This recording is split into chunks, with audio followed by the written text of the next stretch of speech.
get something. All right. So, I have you. Dave back.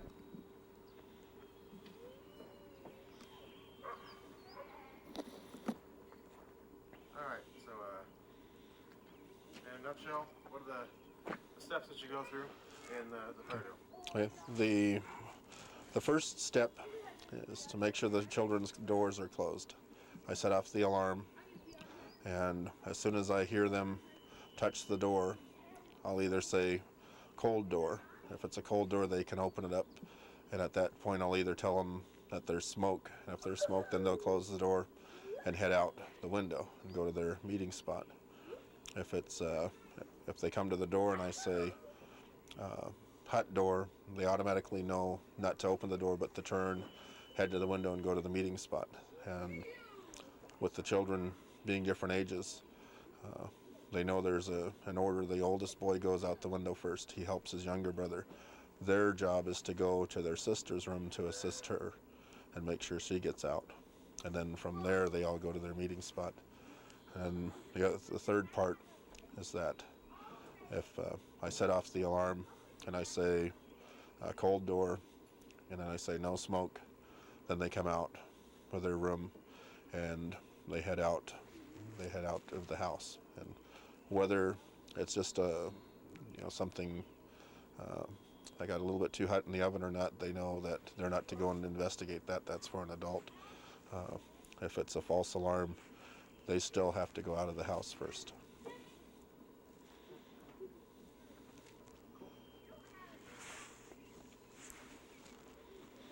think that's about it for right now. Is there anything else that you have to add? The only thing I would add is that, I can't stress the importance enough that this is a responsibility of the parents, and it's a small investment of time to learn to do this. If you don't have a fire department that's teaching you or teaching your children, it's a very small amount of time to learn how to do this properly and to have your children do it, because they're who we're here for as parents. No, very well put. And I gotta start rolling again. yeah. Okay, so what have you seen? To me, and it was evident back when I was young, is that you have two categories of children. One child that follows peer pressure, and they choose to follow that. They see the older kids that are smoking and they think it's cool.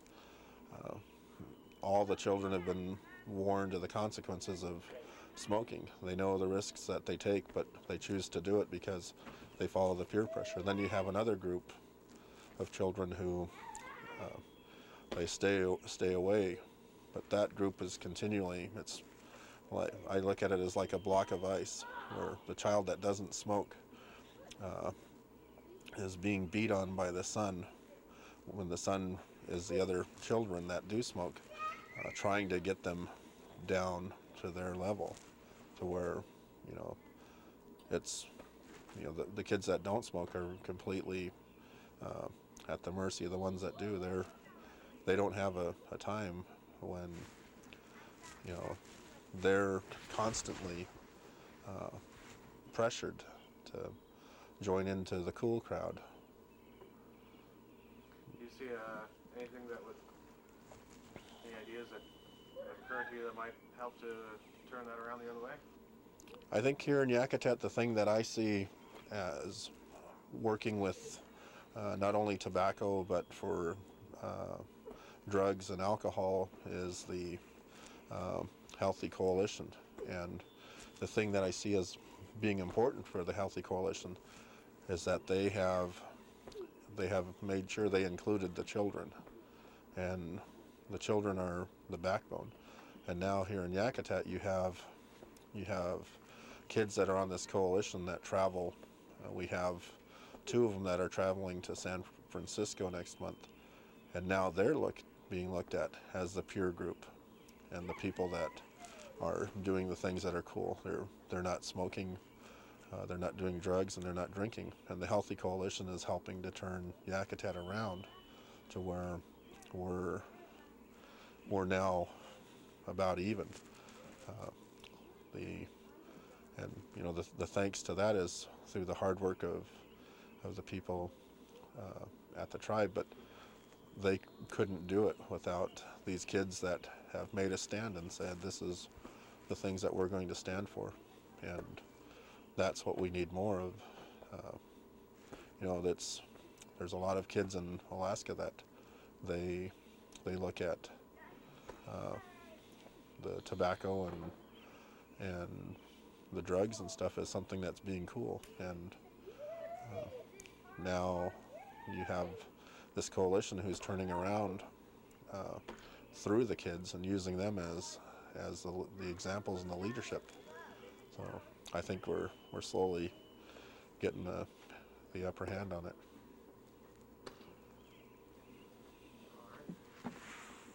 I'll do it for you.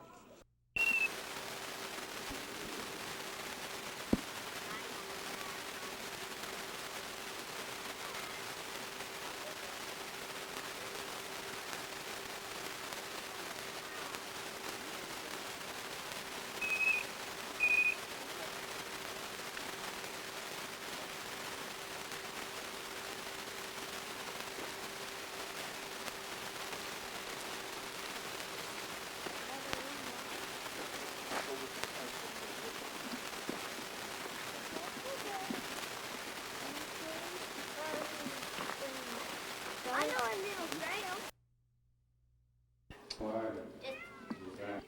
Can I hold you like a baby so everybody that sees you on TV, they'll think you're a baby? That'll be baby Shanna. No eating seaweed tonight, late at night. Aww. You too. Not late at night, you know it. I like seaweed. I do? Know, but you're not supposed to have it late at night. You'll have a stomachache in the middle of the night. I didn't know that. I didn't either. Well, I copied it. Instead of let me hold it like a baby. That's your baby's stomach. I'm Only babies get mad. They're like, how do you chew these with the gums on the side? I don't know.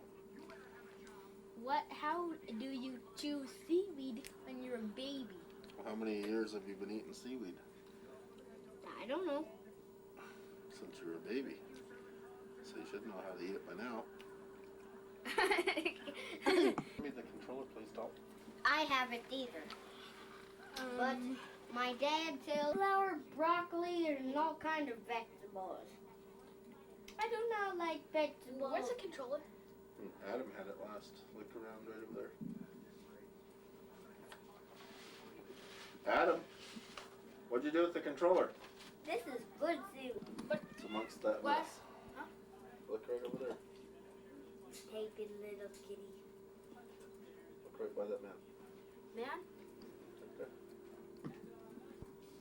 My mom, excuse me, she gives them to different members of the church groups that come in.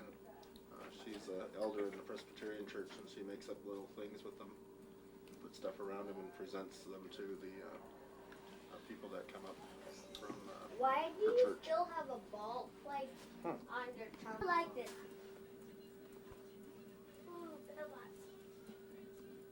Oh, yes! All the channels, yay!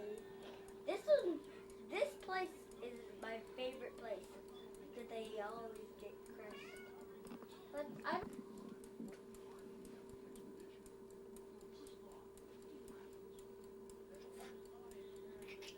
Adam been boxing with the cat for lots of days. Man, I wish The cat. go under and we turn him over. Which would be better, to turn them over or to have the thing grab a hold of Stand them on and 2 throw 'em out feet, of there? kitty. I Make her grab stand on him, 2 go feet. like, Okay. smash him. I grab and smash.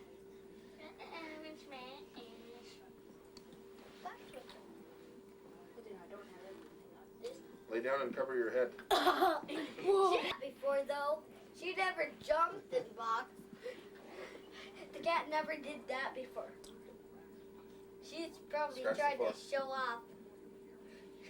She's trying to show off. Where's the kitty? I found you. what I you found do you. if I found there's a you. bear. Hey, Did you see the she's video got today? up on 2 feet over Did you here see the too. video today? This is ribbon seaweed. And it's really good. And there's lots of places. There's a few places to pick it at. And you can. We like getting it before it rains, so then all the salt stays on it, and then we dry up, and all the salt's on it still. So, do you like it? Yes. All right. Thanks, man.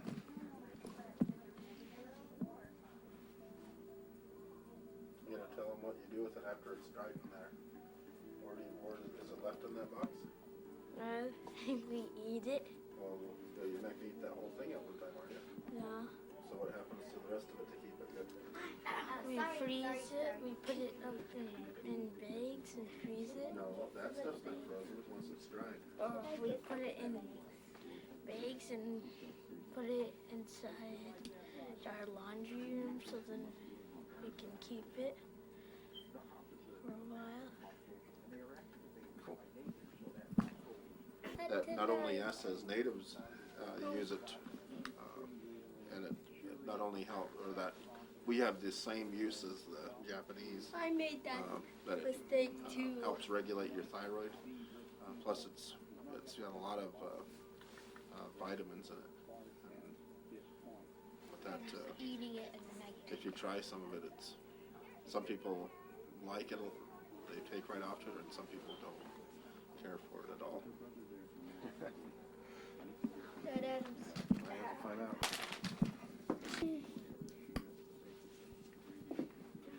If there's any straight ones, big straight ones.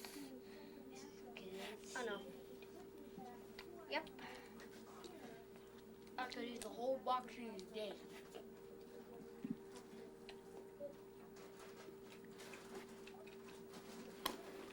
It's mostly, there's lots of salt right here, Dalton. See it? It's a lot. This whole thing has salt. Yeah, there's lots of salt right here. This See? is the black. Dalton. They all know which types of. What is it again? A monkey flower.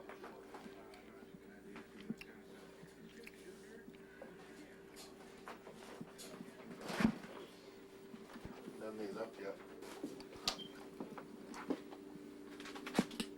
But, once she cuts them and cleans them up, then they'll be cut into real small pieces. Throughout the whole winter, the kids just, they'll be cut into pieces about that size, and the kids just love them. So that again is the black seaweed. Yeah, this is the black seaweed. Just stored in the bag right now. It hasn't been processed. But once she finishes drying it, she'll cut it into small bite-sized pieces, and then it'll be, sometimes they run them through a grinder. The old people run them through a grinder, so it's real small. And then after it's all ground up, but like at the only time of the year you can get the black seaweed is in the beginning of May, or middle of April to the beginning of May. And with such a mild winter this year, we were able to get quite a bit. You already told me before that black seaweed is quite coveted. This stuff here, I've seen in Juneau at like Celebration or at Lincoln Haida conventions, a small baggie about half the size of this would go for about $35. And the one thing we've always done is we've never had it for sale, because the kids can go through whatever we take in a year. They can go through that, eating it all year long, and it's something that's good for them. And that they enjoy. And the kids help you gather it?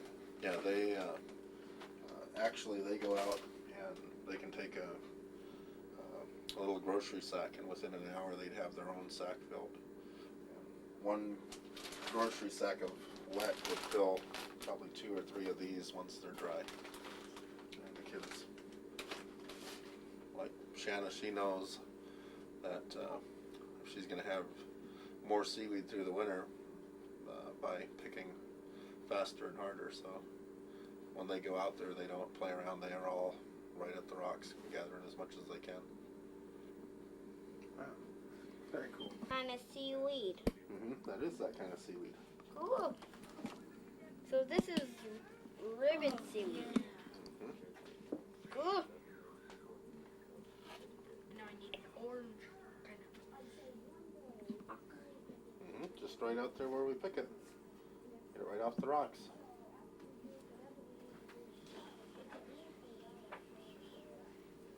See if you can find the black seaweed in there.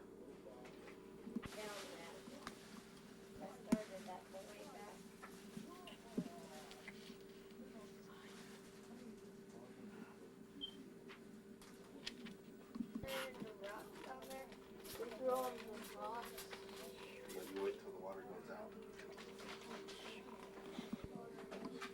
That I know them when they're dry. I know them really good. That red ribbon seaweed. Red ribbon. Let's see if I can. This one's the black seaweed. Do you like them? Yeah. This one is the red seaweed. Sorry, say that red again. I missed it. What ribbon. did you just say? This is the red ribbon seaweed.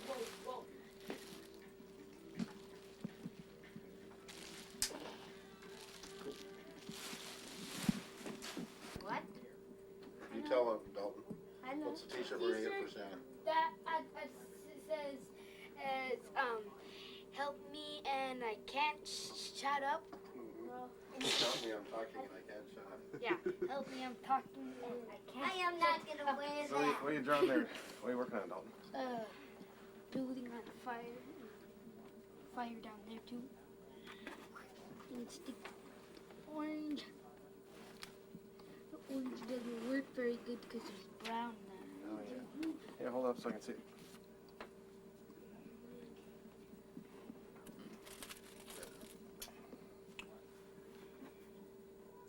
wonder if I should do this at night or at day.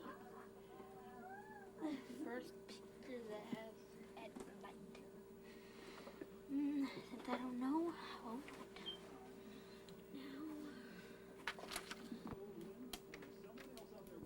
Okay. It's good. I think I'm done.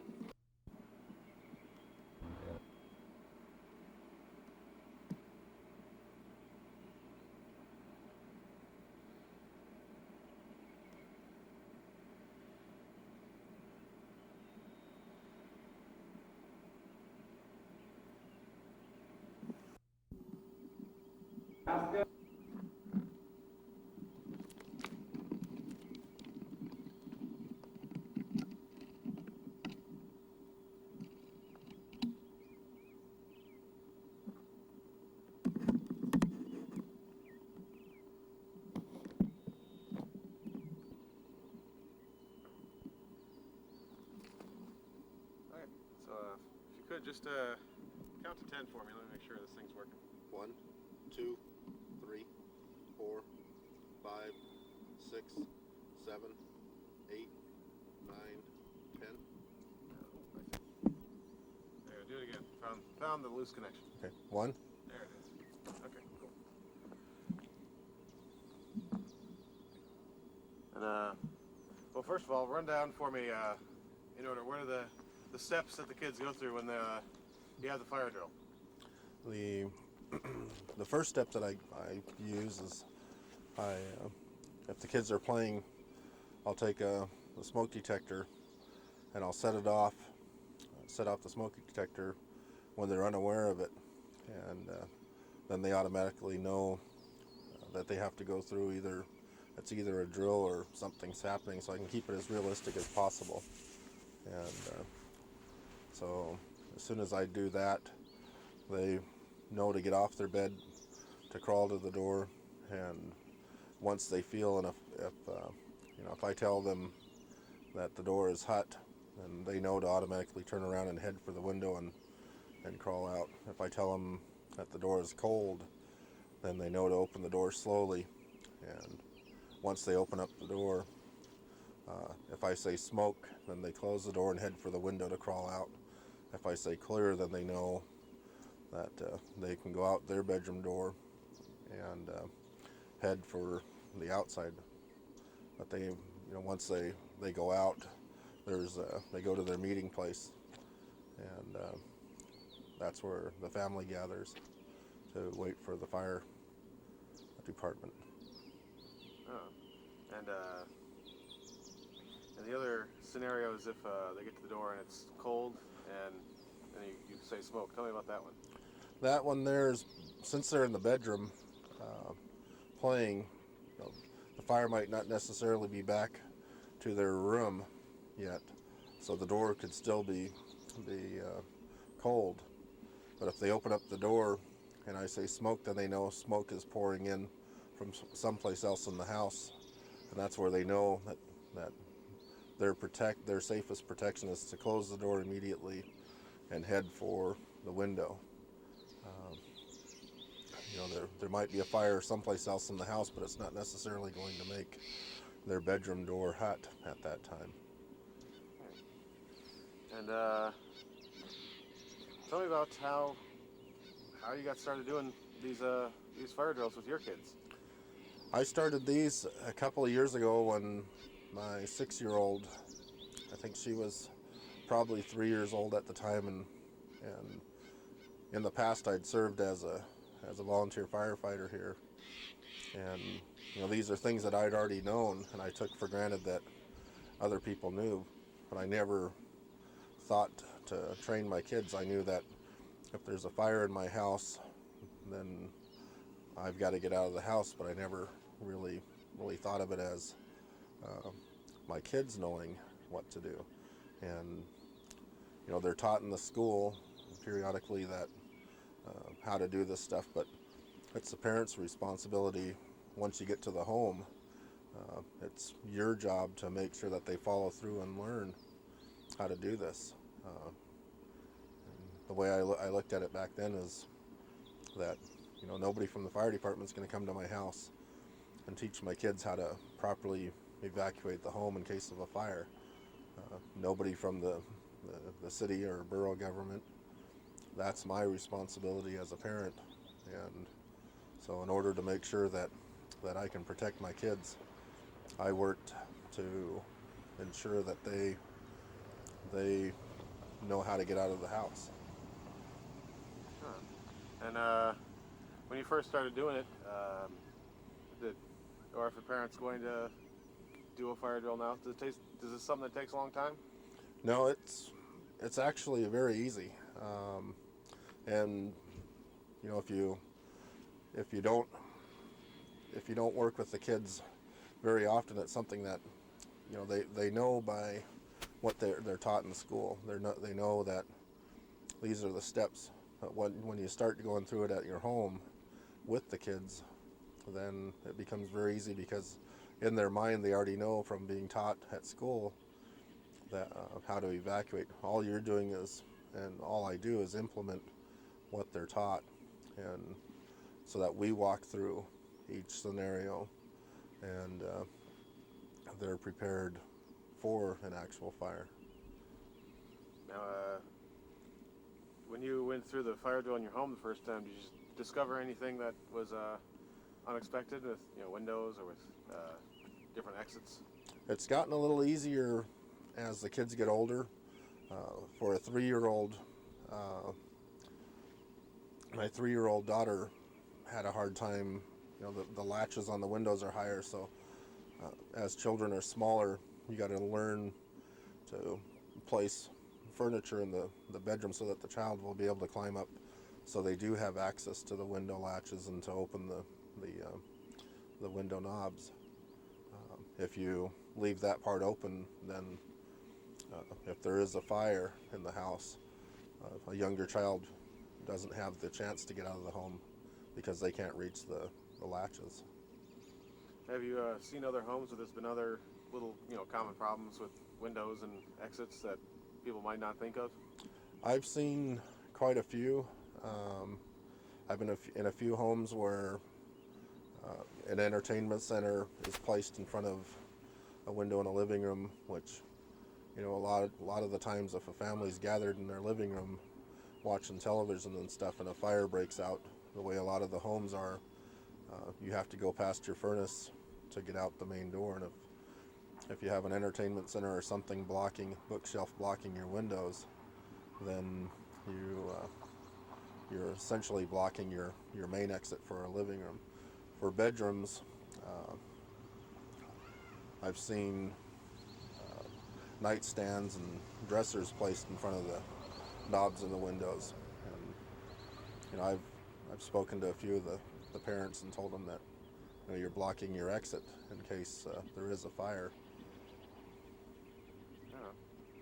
And how do your kids feel about doing these fire drills? Seems like we're having a good time. They, to them right now, it's kind of like a game for them. And after we do the drill, I stress to them that it's okay to think of it as a game, because that way they don't panic if it's a real thing and there's a real fire. I don't want them to panic. So as long as they think it's a game that's happening, and they follow and they go through all the steps that they need to, then you don't have one of them freezing up and not being able to follow through. And I tell them, if it's the real thing in your mind, you know what to do and how to get out. And I noticed on the trailer here, there's little accommodations so the boys can get out the window. Yeah, they have a little step that was placed up there just for that. Once the boys go out, they know in an order that the oldest goes out first and waits on the step and helps his younger brother out. And then their job is to go around the corner and help their sister out her window. She knows that if she has enough time, she can open her window and sit in the ledge, and her brothers can help her. If it was the real thing and she knew it was a fire and the fire was starting to come into her room, she knows that it's better for her to jump and risk breaking an arm or a leg than to burn up in the fire. And what would you say? Last time we did the interview, you kind of ended by, it's little words of advice. But what would you say to other parents that might, see this video, and what would you say to them about fire safety? Well, your kids are your biggest investment in life. They carry on your legacy, and as a parent, if you don't know how to do a fire drill, it's very easy to learn. You could call your local fire department, the state fire marshal's office, and they'll provide you with all the literature you need to learn how to do this. The biggest thing is to not attempt to train your children how to react during a fire. It's easy for any parent to do this.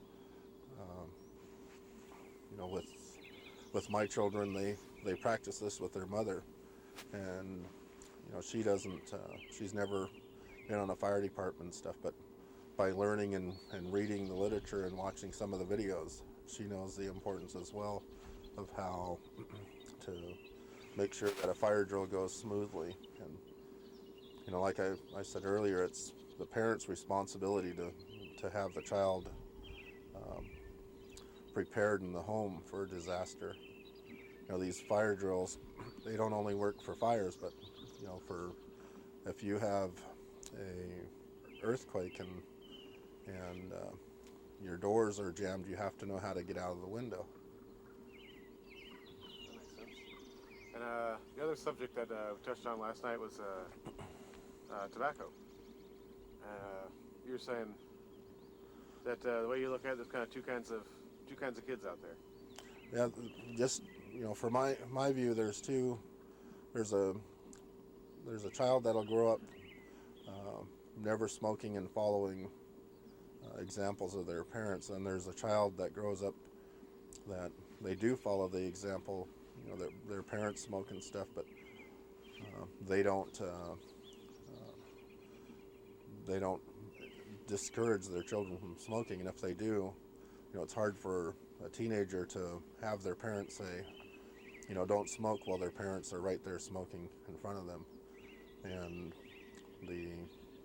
the big thing I've seen, and back from when I was a teenager to now, is you have a group of peer teens that are the ones that influence